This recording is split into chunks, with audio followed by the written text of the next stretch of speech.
Bonjour Ajar, Bonjour Noémie. bienvenue donc dans ce book talk qui est en plus un peu spécial parce que c'est la première fois qu'on va parler d'un auteur marocain dans le book talk. Donc le livre que tu as choisi c'est Rachid Benzine, Lettre à Nour. Oui, tout à fait. Voilà. Et est-ce qu'avant de parler un petit peu de ce livre, Ajar, tu peux te présenter un petit peu, nous dire qui tu es? Très bien. Merci beaucoup Noémie pour l'invitation. Je suis Hajar, j'ai une chaîne YouTube qui parle de livres et de littérature. Je fais autre chose dans ma vie professionnelle, mais par rapport aux livres, je présente essentiellement des lectures. Je lis pas mal d'essais en fait dernièrement, notamment par rapport au féminisme, par rapport à la religion et par rapport à la diversité, donc tout ce qui est racisme, etc.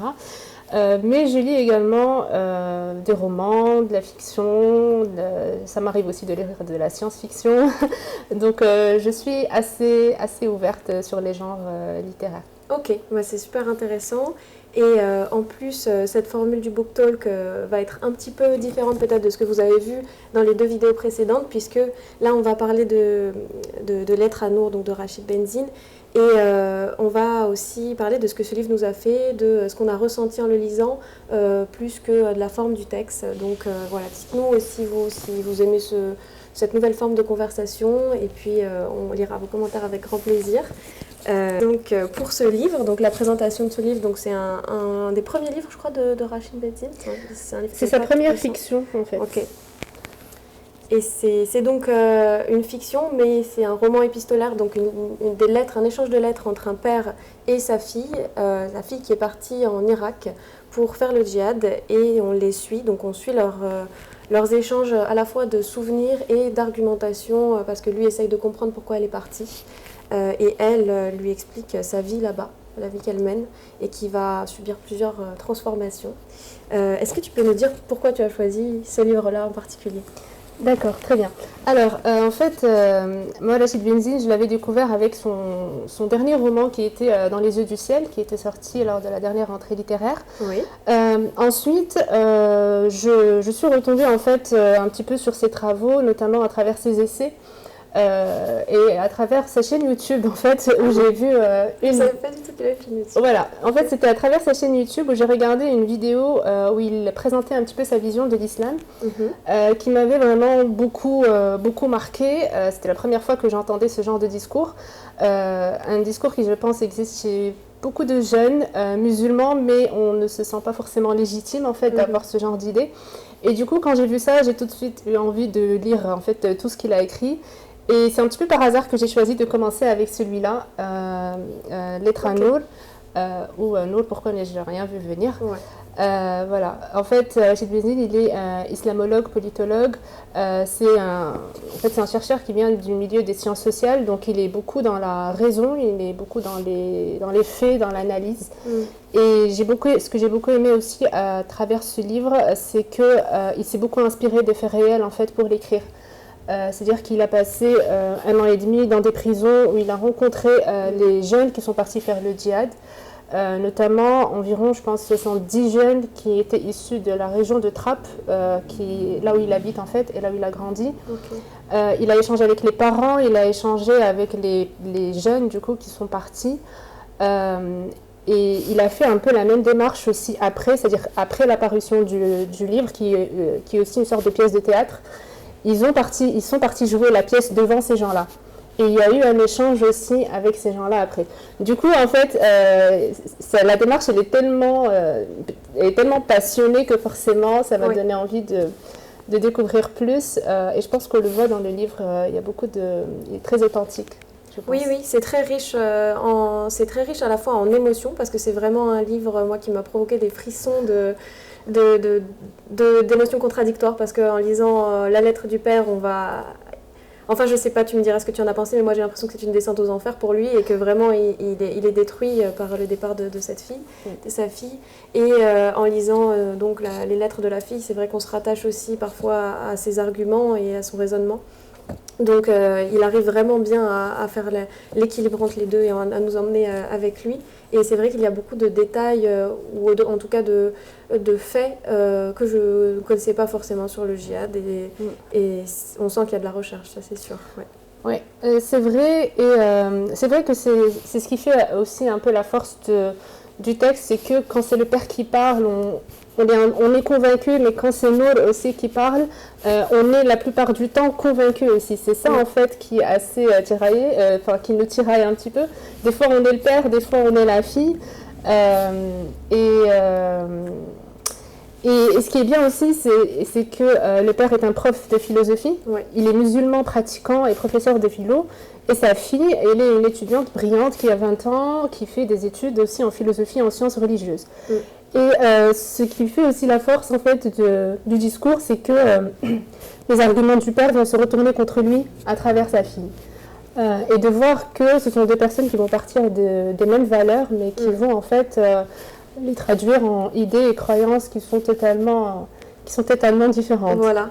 Et Rachid Benzine, il le dit très bien dans sa préface, et que c'est ça en fait qui lui a fait un petit peu mal quand il a vu que des jeunes partaient rejoindre Daesh, quand il a vu que ce sont des jeunes qui sont plutôt instruits, éduqués, qui reprennent parfois certains de ses arguments, mais qui les détournent ou les interprètent différemment.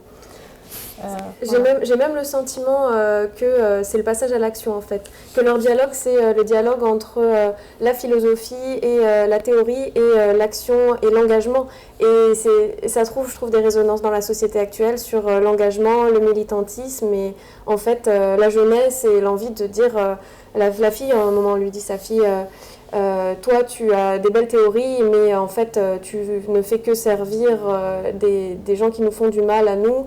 Et moi, j'ai envie de lutter contre ça et de prendre les armes. Et c'est assez... C'est l'engagement, en fait, vraiment le fait de vouloir prendre les armes et de lutter comme ça. Oui, exactement, parce que Nour représente une génération qui surtout ne retrouve pas sa place dans la société où elle est.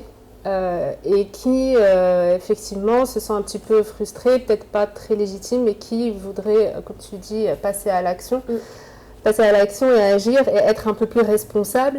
C'est aussi super intéressant de voir le discours d'une nouvelle génération qui reproche à ses parents de ne pas connaître le vrai islam, elle traite son père de lâche. Voilà, sa critique, elle est très intéressante. Ce sont des discours qu'on retrouve pas mal dans nos sociétés quand on commence à critiquer les pays arabes qu'on ne trouve pas suffisamment courageux, qui ne se mettent pas suffisamment en avant dans leurs négociations ou quoi avec l'Occident, parce qu'elle revient souvent sur cette histoire d'Occident. Elle dit à son père que tu es occidentalisé, etc. Donc oui, c'est une petite pièce, mais qui est très riche en beaux messages. Et les arguments se valent. Et c'est intéressant en fait de voir un petit peu comment tout ça va évoluer sans vouloir trop vous en dévoiler. On ne vous dira pas la fin parce que la fin est assez surprenante. En tout cas, il y a vraiment un dénouement qui est fort aussi. Parce qu'on est tenu en haleine au niveau émotionnel pendant tout le livre, on se dit comment cette histoire va finir, cet échange va finir, tous les deux essayent de s'appeler et de se dire toi tu peux revenir, moi je pourrais venir, enfin chacun essaye de faire venir l'autre et à la fin on n'est pas déçu du tout, ou on reste pas sur sa fin, c'est vraiment un beau livre en tout cas. Et il y a quelque chose sur lequel le père revient souvent, je sais pas si tu l'as senti comme ça aussi, c'est la barbarie vs la beauté, l'humour. Il parle de Charlie Hebdo à un moment. Et pour lui, en fait, sa fille est entourée de barbares et qui vont à l'encontre de l'humour, de la beauté et de tout ce que la civilisation arabe aussi a pu construire de grand. Oui, j'ai adoré aussi ce passage sur la barbarie. C'est un passage que j'avais marqué parce que j'ai bien aimé en fait qu'il revienne avec elle, justement, il lui dit, est-ce que tu te souviens quand on parlait de la barbarie, normalement on était d'accord, enfin je pensais qu'on était d'accord sur ce que ça signifiait. Et j'ai beaucoup aimé qu'il lui explique en fait que c'est là où on voit un petit peu la divergence de leur point de vue par rapport à l'islam. Pour lui, ce qu'elle fait est barbare, ce que les djihadistes de Daesh font est de la barbarie. Et pour elle, comme tu dis, c'est plutôt Charlie Hebdo qui pourrait être les caricatures qui pourraient être un acte barbare pour elle. Oui, j'ai peur de, j'ai peur de dire trop de choses sur le contenu oui. du livre. C'est vrai qu'il n'est pas très long. Et d'ailleurs, il se lit vraiment vite en fait. Et pour les personnes qui auraient un petit peu pas trop envie ou peur de s'attaquer au texte, il y a une retransmission sur France Culture où il est lu en tant que pièce de théâtre. Comme tu disais, c'est un texte qui est riche et qui peut être porté à l'oral. Et on vous le mettra en description, je pense, en dessous de la vidéo YouTube. Et ça s'écoute vraiment bien. Donc, c'est aussi une autre manière d'apprécier le texte. Et je ne sais pas si tu as envie de nous lire un petit extrait, maintenant qu'on a dit pas mal de choses sur ce livre. Oui, je veux bien. En fait, je vais lire un petit extrait de la postface du livre qui existe plutôt dans la version poche. Et donc, qui est écrite par Rachid Benzine, qui dit le dialogue entre ce père et Nour, sa fille, est comme un temps suspendu où les idées se combattent tandis que les cœurs se rejoignent un peu plus. Une parenthèse qui pose les fardeaux sans annihiler l'amour. Et c'est précisément le message que je voulais faire passer avec mon texte. Car je fais mienne ici cette phrase de Pina Bausch. Longtemps, j'ai pensé que le rôle de l'artiste était de secouer le public. Aujourd'hui, je veux lui offrir sur scène ce que le monde, devenu trop dur, ne lui donne plus, des moments d'amour pur. Et Rachid Benzine ajoute « sur scène et au-delà, partout où l'on peut et partout où l'on doit. C'est ce chemin périlleux qui pourra peut-être, c'est mon espoir, reconstruire du sens. » D'accord. C'est un beau texte sur sa démarche d'artiste et d'auteur en tout cas. Oui. Ça complète bien. Voilà. Merci pour cette lecture et merci pour cette proposition, ce book talk. Avec plaisir. Et en tout cas, on vous mettra aussi le lien vers la chaîne d'Hajar Reed.